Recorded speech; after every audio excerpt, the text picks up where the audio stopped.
In 2005, fans of Nintendo's Fire Emblem franchise were treated to the release of the 9th entry in the series with Path of Radiance. It was the first Fire Emblem to be featured in full 3D graphics and was released for the Nintendo GameCube to generally positive reviews. Not only that, but it was the first game to be released on a home console in North America, and was the first to feature full FMVs and voice acting, which is certainly early 2000s voice acting. Despite having been nearly 20 years since its release, the game has left a lasting impact that long-term fans still remember to this day. And today, I'm here to tell you what this game is and how it plays. Hey, my name is Jude, and if you've never been given a sound thrashing before, then I'm here to tell you what is Fire Emblem Path of Radiance. So let's get that story out of the way, shall we? The game begins with our main character Ike sparring with his father Grail so he can join his mercenary group called the Grail Mercenaries, who live within the nation of Crimea to fight off bandits and save local villages. And during one of his first assignments, Ike rescues a young woman from the forces of the invading Dain army. This green-haired waifu is Princess Elincia of the Kingdom of Crimea, who hires the Grail Mercenaries to escort her to the allied nation of Gallia to fight back against the Dain forces. But along the way, they're pursued by a mysterious knight in black armor named, the Black Knight. And some say it's Worcestershire. The Black Knight of Worcestershire, some say it's Worcestershire.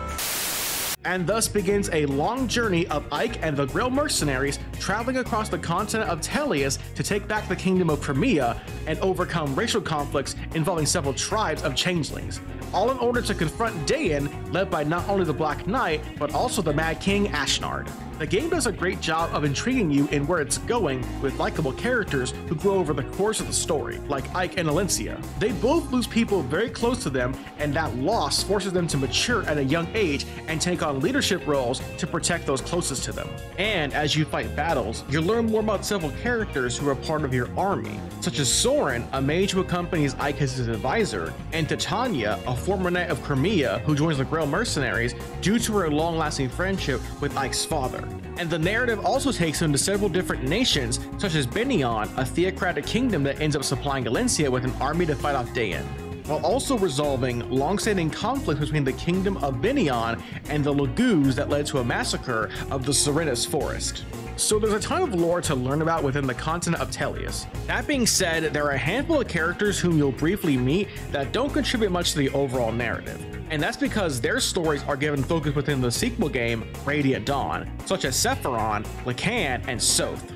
A few downsides are that cutscenes can be quite long to sit through. There's no voice acting in any of them, except for the FMV cutscenes. Despite these grievances, if you're looking for a game with an interesting story, world building, and likable cast of mercenaries, look no further. Path of Radiance is a tactical RPG where you play as the Grail Mercenaries throughout the game. You can command a limited amount of units per chapter and fight during your turn, and then you pray and hope that the enemy doesn't murder your favorite character during their turn. What you say? Oh, that you only meant well. And in between chapters, you'll need to manage your army's equipment and skills during base operations, which becomes available to the player after Chapter 8.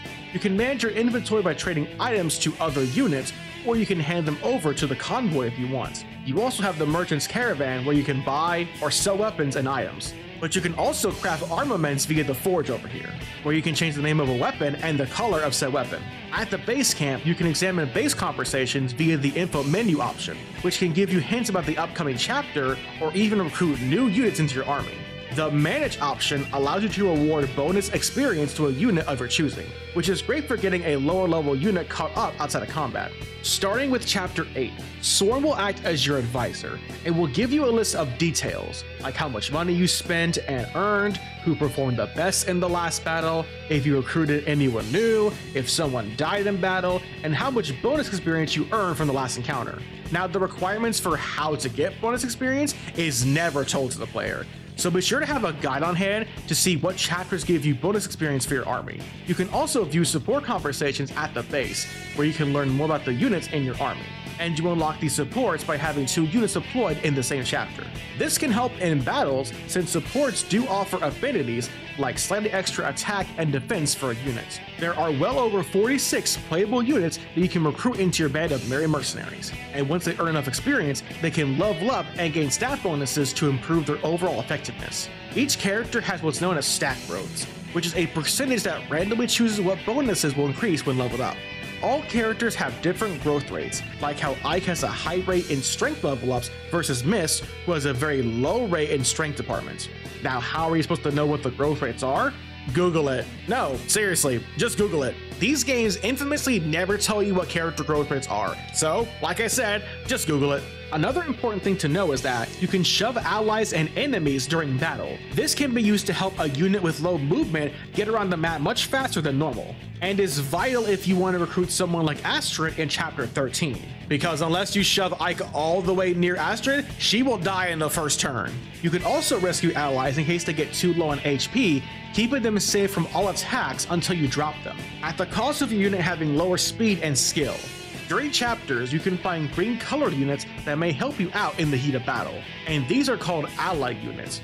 And units with unique character art can be recruited if you talk to them with someone like Ike here, though there are a handful of units who will need another character to recruit them into your army. Like how in chapter 10, you need to have Oscar the Grouch over here to recruit Kieran. One unit that's an exception to this rule is Volk in chapter 10.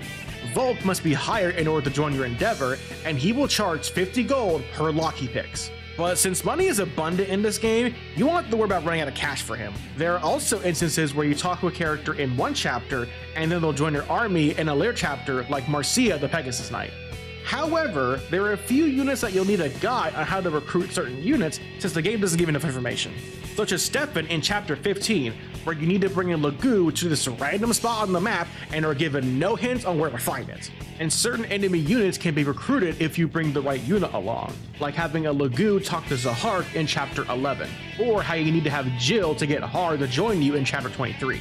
There's also one instance in the final chapter where you decide which of the 3 Lagoos to help fight off the Dayan forces. But the clear answer here is Tabarn or the Bird Tribe, because Dayan messed around, and now they're gonna find out. We hit him with that American Eagle screech, that... Next, let's discuss what type of classes you can use in the game. Path of Radiance has you fight enemy units to level up and raise your stats, and the more you fight, the higher your weapon stats will grow, allowing you to wield higher tier weapons in the game. And once the unit reaches level 21, they'll be promoted automatically into their second tier class, allowing certain units to gain a secondary armament to use in battle. The first class you'll get access to is the Ranger class, via Ike in the tutorial. He can only use swords, but his growth rates are good enough to where you won't have to worry about him dying all the time. And he promotes into the Lore class, but only after reaching chapter 18. But since you're required to use him in every single battle, he will level up progressively to where he won't level cap too early and miss out on experience. And he gets 2 unique weapons in the game, the Regal Sword, which is good against armored and mounted foes, and Ragnall at the end of chapter 27. Next we have the Fighter class, another unique class that only Void can use. Void can use axes and focuses on attacks and speed over defense. And when promoted into the Warrior class, he learns bows to give him some extra range against enemies. The Fighter class allows him to be used on the front lines and makes him one of the best units in the whole game, due to his high growth rate and strength. Cavaliers, on the other hand, have many subclasses in the game. There's Lance Knights like Oscar, Kieran is an Axe Knight, Sword Knight is Makalov, and Astrid is the Bow Knight. They can only use one weapon depending upon which subclass they belong to, but once they're promoted into the Paladin class, they have the option to choose a secondary weapon to equip, making them much more well-rounded in later parts of the game. The one exception to this rule is Titania, who joins as a pre-promote Paladin and comes with a high rank in Lances and Axes. Then there's Pegasus Knights and Falcon Knights, which only have 3 recruitable units in the game, Marcia, Tanith, and Elincia. Marcia will promote into the Falcon Knight class, which is also the class that Tanith joins as well. They can use lances and swords in combat and have high mobility, which lets them fly across the map unopposed, ignoring most terrain disadvantages that other units suffer from. However, they are extremely weak to archers and wind magic, which will kill them very fast if you're not careful. Tanith can also call for allied reinforcements, which gives you 3 extra flyers who can help keep the heat off your army. and she brings the weapon Sonic Sword as a starting item, allowing her to hit foes from a safe distance. Elincia, on the other hand, is not available until chapter 26 and specializes in swords and healing staves. She has a unique weapon to her arsenal called the Amidi, a weapon that cannot break and lets her hit up to 4 times. And boy howdy is it goofy to watch. Then there's the Wyvern Riders, of which there are 2 to recruit in the game, Jill and Har. They specialize in lances, and when promoted to Wyvern Lord, can use axes as well. Jill is the first rider you can recruit, and she comes with some pretty good defense for this part of the game. She managed to dodge 3 Bow Knights, a Paladin, and then proceeded to promote into Wyvern Lord right in front of them to boot. They don't call her the Master of Unlocking for nothing.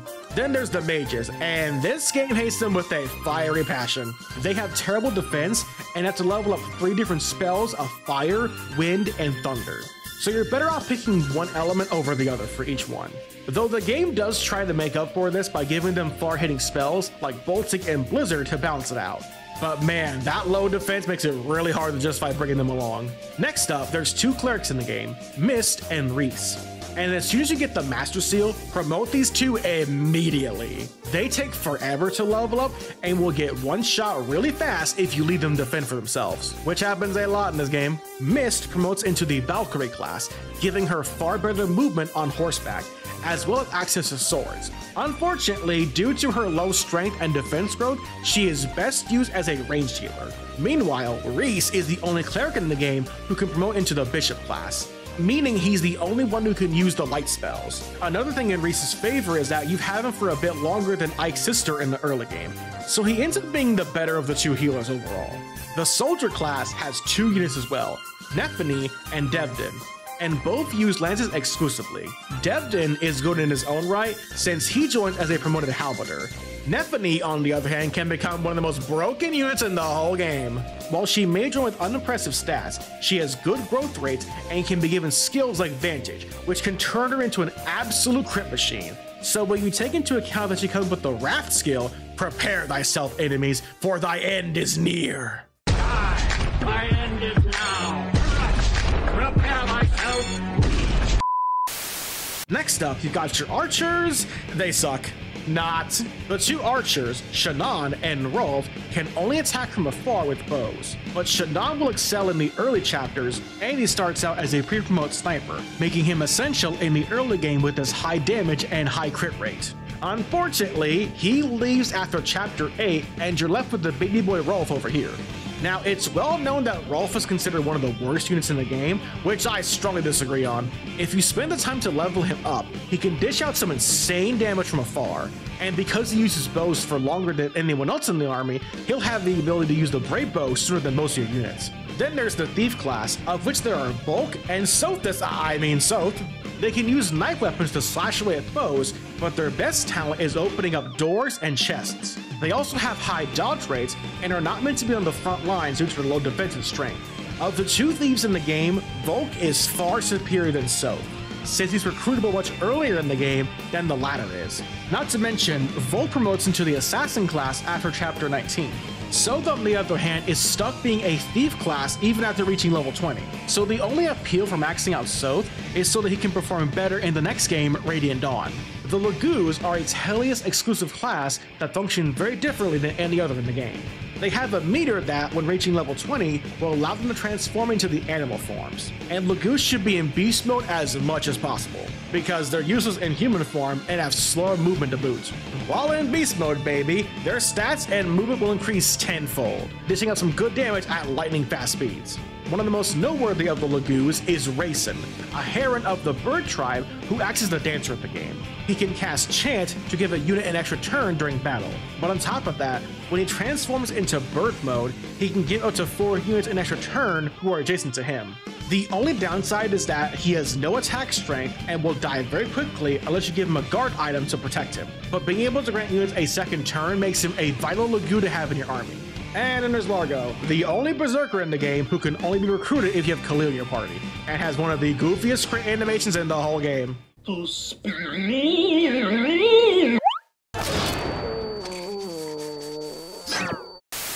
But the classes aren't the only thing you should pay attention to. Your character's skills will also play a huge factor in how battles will turn out. There are a ton of skills in the game to choose from, and you can equip most of them to any unit in your army while at the base camp. Most characters have a limit of 20 points to equip from, and the skills will have a capacity of either 5, 10, 15, and 20. A handful of units have unique skills that only they can use, like how the Bishop has Lumina, which lets him use the light spells, and the Steel skill is only used by the Thief class, which lets them take an enemy's item, but only if their speed is higher than the enemy. The general skills are the most common in the game, and several units will have these equipped starting out, like how Mia has Vantage, which lets her hit first, or how Mist has the Miracle skill, which reduces the damage he takes from an otherwise fatal attack. The Guard skill blocks an enemy from doing a follow-up attack, while Smite shoves a person 2 spaces away. There's also the previously mentioned Wrath skill, which will double a unit's attack damage when they're at half health or below. And the Counter skill does half an attack back at the attacker. Oh, and Guilty Gear memes too. Unfortunately, not all the skills in this game are really good. Like the Gamble skill that Kieran comes with, which halves his accuracy for a higher chance of a crit. And you're better off getting rid of this one because this thing will never hit. I always knew gambling was a mistake. Let's go gambling! Aw, dang it! Aw, dang it! Aw, dang it! Most skills can be found via chests or even dropped by enemy units in the battlefield. But if you don't like a certain skill, you can always unequip the skill during base operations. But keep in mind though, that when you unequip a skill, it's gone forever. And then we have the Mastery/Occult skills. These can only be equipped when a unit has reached her 2nd tier class and have been maxed out to level 20. But since maxing out your unit takes way too long, the game throws in these occult scrolls found in certain chapters to get those skills much faster. Some units will have these skills when they join, like how Stefan has Astra, which lets him kill foes with a flurry of slashes. And Rayson comes with the Mastery skill, Blessing, which lets him heal adjacent units at the start of a new turn. Since there's only so many skills to go around, you'll have to choose wisely on which ones you give these abilities to. However, one of the best Mastery skills in the game is, without a doubt, Aether. This skill is exclusive to the Lore class, so only Ike can use it. It attacks twice and will activate at random, but he performs a powerful attack that will heal him and annihilate most foes that he hits. So as soon as Ike gets his 2nd tier class, equip this one if you have an occult scroll. And if you thought that wasn't good enough, Ike can combine the skills Resolve, which boosts his strength, speed, and skill by 50% plus Wrath, and crit nearly every enemy when at half health. The Resolve skill can only be found in the chest on chapter 27, so it's only really useful in the endgame. With this combo, you can make the final boss on hard mode an absolute joke. Because unlike the other Grail mercenaries, Ike's not gonna sugarcoat it.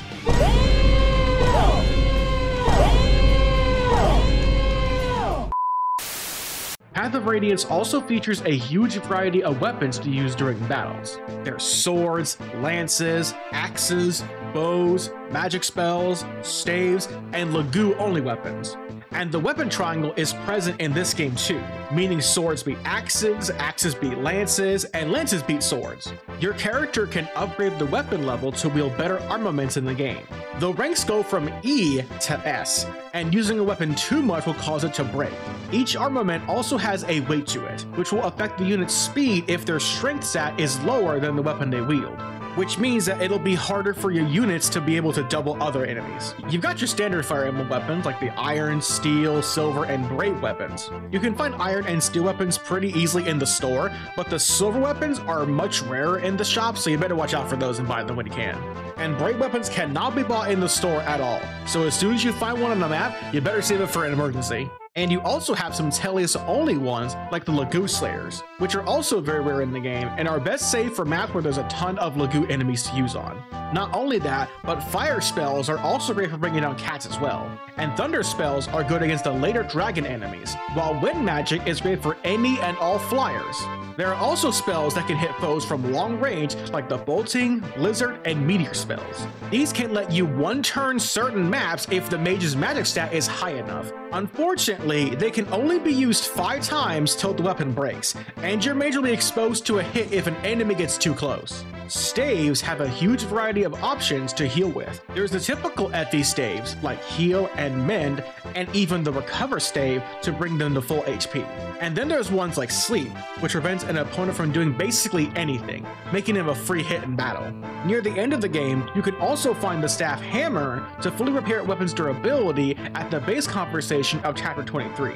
And you better choose wisely since you can only use it 3 times before it breaks. And the best stave in the game is, by far, the Ashera staff, an S-rank stave that heals the entire party regardless of how far they are on the map. But you'll need to complete chapter 22 without killing a single cleric to get it. But if you do somehow end up getting it, you better wait and use it on the final map. You can also find items to boost a unit's stats, like speed wings to increase speed, or the boots to increase a unit's movement speed. And you can equip a unit with one guard item of your choosing, like the Lagu Guard, which Jill will come with automatically. That grants her better defense against lions, tigers, and birds, oh my! Or the Full Guard, which completely negates a unit's weakness to certain weapons. And the Night Guard, an item that grants you +2 defense and resistance. Oh, and it gives extra speed growth. Of course it does.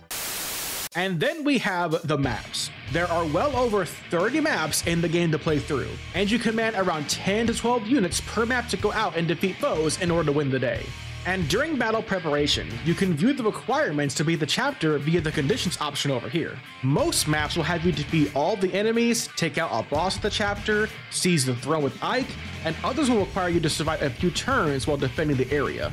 And during those maps, you'll want to have a good frontliner like Titania or Boy to set up choke points to keep the battle in your favor. During battles, you can also find nearby houses and talk to the residents, who will more often than not give you some extra items to help your cause. Unless you have a Lagu talk to them in chapter 11, because those people are a bunch of racists, so forget them. Several maps also have terrain disadvantages. The most common one is sand, since it's rough and gets everywhere, especially in chapter 15, in which the whole map is covered in sand. And there's a ton of secret items buried here, like the white gem, which is worth a lot of money. And you better watch out for enemy reinforcements, especially on harder difficulties. But thankfully, they only move on the next turn, so they're not that hard to manage. What is hard to manage, however, is Chapter 17, the longest mission in the whole game. This chapter features not 1, not 2, but 4 separate maps to complete that can take up to 3 hours to finish. It includes several promoted units and a mage who has Meteor on the 4th map, which lets him snipe your army if you're too close to him. On top of that, on the last 2 maps, Ike has to carry this bird lady over here, making him lose his speed and skill till the end of the chapter. Even the game is aware of how long this chapter is and will allow you to bring in 2 extra units every new map to reinforce your team. And all of your currently deployed comrades will be fully healed at the start of a new map. And halfway through the 4th map, you'll get an allied unit like Tabarn to help you beat through the enemies. Yeah, this chapter would not fly nowadays. Several later maps will have hazards to watch out for, like snipers who can use ballistas from afar, and trenches to stop your allies dead in their tracks. And the most annoying of them all, those gosh darn boulders that hit everyone on the way down. Because the boulder's gonna win this one in a landslide. And since this is one of the older games in the series, if a unit dies, they're gone forever. There's no casual mode like in Awakening with this one, so you have to be smart and choose wisely on where you place your teammates. Also, if Ike or Elincia die, it's game over. And then we have the bosses. These guys give a ton of EXP, and you'll need to beat them in order to clear most stages. Despite being in their movement range, not all of the bosses will move depending upon what difficulty you're on. And a lot of them will drop rare items to use on the battlefield, like how the boss of chapter 23, Petrine, drops the flame lance when you beat her. Most of the bosses have unique dialogue, with certain units that give more character interactions, and one of the most bizarre ones is Elincia, when she talks to the boss of chapter 26, who just makes some weird noises when he fights her. Of all the boss fights in the game, there are 2 that are most noteworthy. The first one being the Black Knight, who acts as a stalker enemy on certain maps. He's only in a small amount of chapters, but when he enters the battle, don't even bother. It is impossible to do any damage to the Black Knight, since he has some of the highest defense in the whole game. The only time where you can fight him is at the end of chapter 27, where Ike and Mist are able to take him on, now that Ike has the sword Ragnar equipped. And having the skill Aether will make the boss go by much quicker, since he's rocking a ton of HP. He won't move during this fight unless you're on hard mode, but on turn 3, enemy reinforcement will appear just to mess with Mist. You only have 5 turns to take this guy down until Nasir bails you out. And, depending upon if you beat the Black Knight, will determine what kind of unit you can recruit in the next chapter.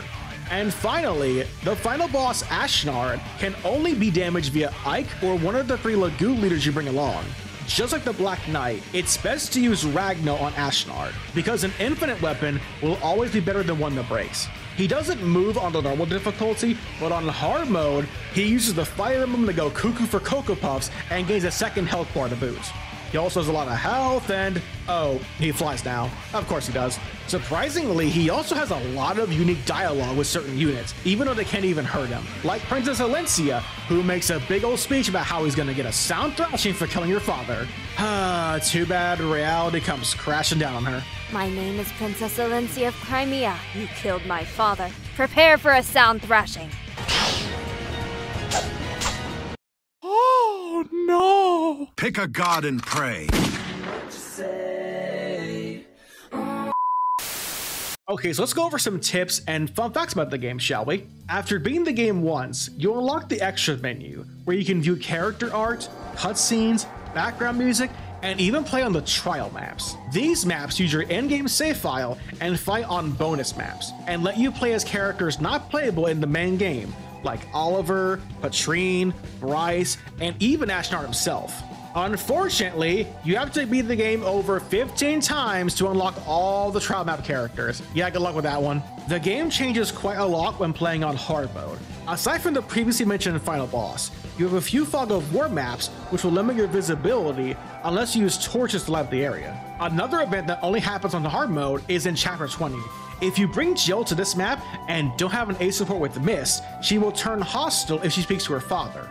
And if you thought hard mode was unforgiving, the Japanese version of the game features a difficulty not found in the localized ports called Maniac Mode. A difficulty somehow even worse than hard mode, which will make you absolutely hate this game. Ike can order playable units and yellow NPCs to hold a position, target certain foes, or just get the heck out of dodge if need be. When starting a new game, on your second playthrough, you have the option to choose between random or fixed mode. This will affect how units level up in the game. Random is selected by default on your first playthrough, while fixed mode tries to level them up based on their stat growths. Also, when a unit levels up, there's a random chance they'll get what's known as a blank level up, which is self-explanatory. Certain characters will have what's known as bands in their inventory on a second playthrough. These will raise their growth rates by about 10% when equipped.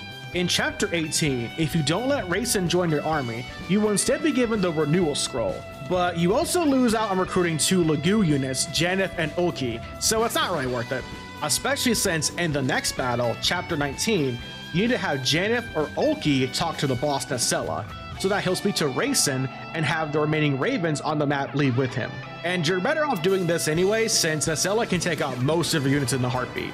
As previously mentioned, in the sequel Radiant Dawn, you could transfer your save file of Path of Radiance to get stat bonuses for units who reach level 20. If I had one! And then there's one of the most bizarrely complicated abilities to unlock, the infamous Triangle Attack. This can be used by the 3 Pegasus Knights, Elincia, Tanith, and Marcia, after watching the base conversation of Chapter 28. And Marcia must be promoted by this point in the game in order to get it. But the crown jewel of them all goes to the 3 brothers themselves, Boyd, Oscar, and Rolf, where you need to watch 2 base conversations in Chapter 13 and 19. And you need to have both Oscar and Boyd be promoted by Chapter 19. And Oscar needs to have access to bows to boot, because Foolish Dayan hasn't had enough from a 2-shoe beating. Tell me, lost little red cent, have you ever experienced the almighty 3-shoe beating? So hopefully this video has given you a good idea on what this game is and how it plays. If you wish to purchase this game, good freaking luck. The game never saw a re-release, but is backwards compatible on the Nintendo Wii. Yeah, that really helps nowadays. However, the best way to play is through the Dolphin emulator, which allows the game to run at a much better frame rate and resolution. And there's even an HD texture pack out there to give the game a remaster kind of look. Fire Emblem Path of Radiance is an underrated game of the series that still holds up for the most part. While it may have its shortcomings due to its presentation and not being readily available, its world building, likable characters, strong themes, and rewarding gameplay make up for it nearly 20 years later. It's my third favorite entry in the series and desperately needs a remaster on the Nintendo Switch. Thank you all so much for watching. Please like, comment, share, and subscribe, and I hope you have a blessed day. Take care.